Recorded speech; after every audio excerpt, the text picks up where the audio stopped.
Hello दोस्तों, तो बढ़ते हैं इस सीरीज के 5th एपिसोड की तरफ। लेकिन इससे पहले अगर आप लोगों को मेरी वीडियोस अच्छी लगती है तो वीडियो को लाइक कर दिया करें, चैनल को भी सब्सक्राइब कर दें ताकि आने वाली वीडियोस आप लोगों को टाइमली मिल सके। एपिसोड के शुरुआत में सेन लिन्यो को हर तरफ ढूंढ रहा था क्योंकि उसे पूरे घर में कहीं पर नजर नहीं आई। दूसरी तरफ हम देखते हैं कि वो कुंताई मेंशन अकेले ही आ पहुंची थी, शायद कुनबिन से मिलने के लिए। यहाँ गुजरते हुए उसे अचानक से ताइबिन और वेनमो की आवाजें सुनाई दी जो कि आपस में ही बातें कर रहे थे। ताइबिन उसे कह रहा था कि तुम्हें डर नहीं लग रहा, दिन दिहाड़े तुम मेरे साथ रोमांटिक होने की कोशिश कर रही हो, अगर मेरा भाई आ पहुंचा तो। जिस पर वो कहने लगी कि तुम फिक्र नहीं करो, हम दोनों के पास काफी टाइम है, तुम्हारा भाई इतनी भी जल्दी वापस नहीं आ सकता। ताई कहता है कि सेन तो इधर उधर ही होगा ना, उसे भी डील करना इतना आसान काम नहीं। लिन्यू बाहर ही खड़ी इन दोनों की ये बातें सुन रही थी, जबकि बाईमू कहने लगी कि कुनबिन इस बार उसे अपने साथ नहीं लेकर गया, जिससे हम इस बात का अंदाजा लगा सकते हैं कि वो सेन पर इतना भी ट्रस्ट नहीं करता। इधर लिन्यू किसी चीज के साथ टकरा जाती है जो आवाज अंदर उन दोनों ने भी सुन ली। सेन भी टाइम पर पहुंच आया था, वो फौरन से आगे आकर इसे खामोश रहने के लिए कहता है और साइड पर जाकर छुपा दिया। वो दोनों जब बाहर निकले तो कोई भी नजर नहीं आता।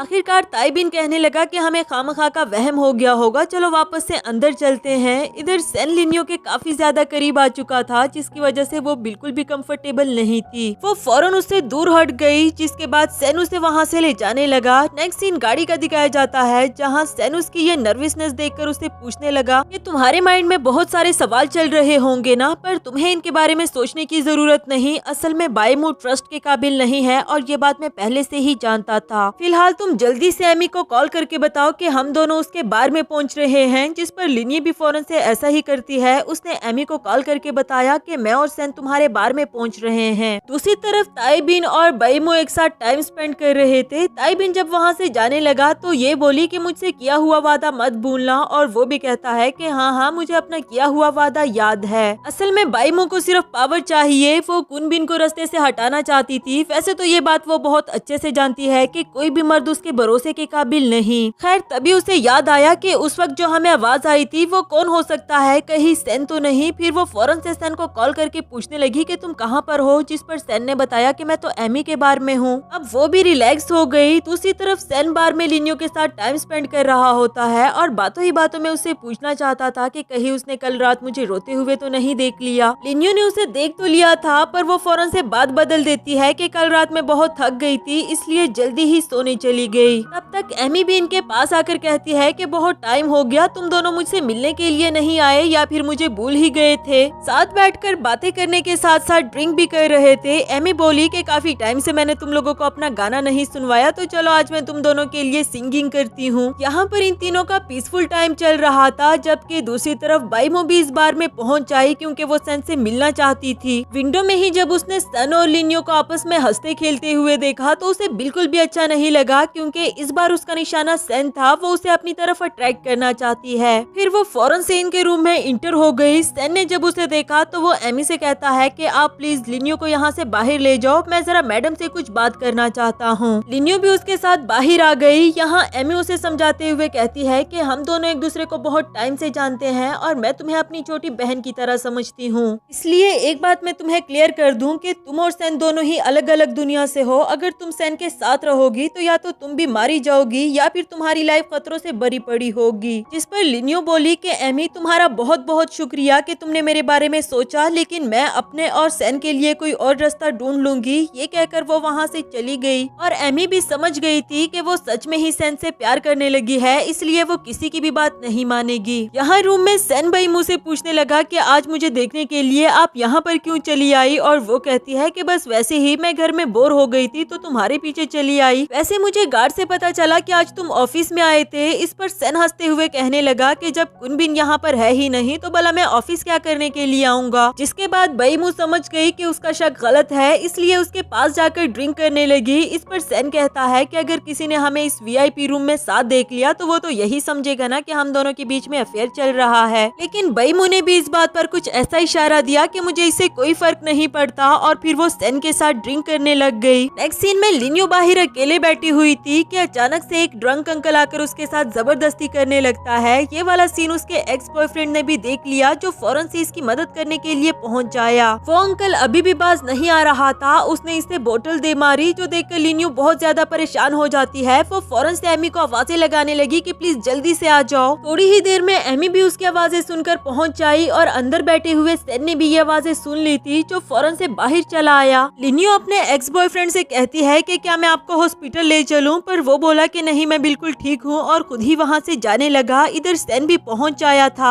जिसने लिन्यू के हाथ पर चोट देख ली। उसे अकेला छोड़ने के लिए सॉरी कर देता है, फिर अपने साथ ले जाने लगा। बैमो भी दूर ही खड़ी इन दोनों को देख रही थी। उन्हें इन दोनों को साथ में देखकर बिल्कुल भी अच्छा नहीं लगता। नेक्स्ट सीन में जब ये दोनों साथ में ही चल रहे थे, वो गाड़ी से ही आवाज देते हुए कहती है कि सैन तुम्हारा ये कोट मेरे पास है, फिर कभी तुम मेरे रूम में आकर इसे ले जाना। इधर लिन्यू ने जब ये बात सुनी तो उसे बिल्कुल भी अच्छा नहीं लगता। इस बात से उसका मूड ऑफ हो जाता है। सैन को भी थोड़ा बहुत अंदाजा तो हो गया, लेकिन उसने इस बारे में कोई भी सवाल नहीं पूछा। नेक्स्ट सीन में जब ये दोनों घर पहुंचे तो लाइट जा चुकी थी। सैन अपने फोन का टॉर्च ऑन करके देख रहा था कि कहीं कोई हमारे घर में घुस तो नहीं आया, लेकिन इधर लिन्यू को अंधेरे में डर लग रहा होता है। वो अपनी जगह पर ही बैठ गई। जब सैन ने उसे देखा तो फौरन उसके पास आकर पूछने लगा कि क्या हुआ, तुम्हें डर लग रहा है क्या? लिन्यू ने बताया कि हाँ मुझे अंधेरे से डर लगता है। तो उसने फौरन से इसका हाथ पकड़ लिया कि मेरे साथ आओ। फिर वो कॉल करके इलेक्ट्रिशियन को बुलाना चाह रहा था कि इधर लिन्यू ने उसे हक कर दिया। उसका शुक्रिया अदा करती है कि जब जब मेरे पास कोई भी नहीं होता तब मेरी हेल्प करने के लिए तुम आ जाते हो।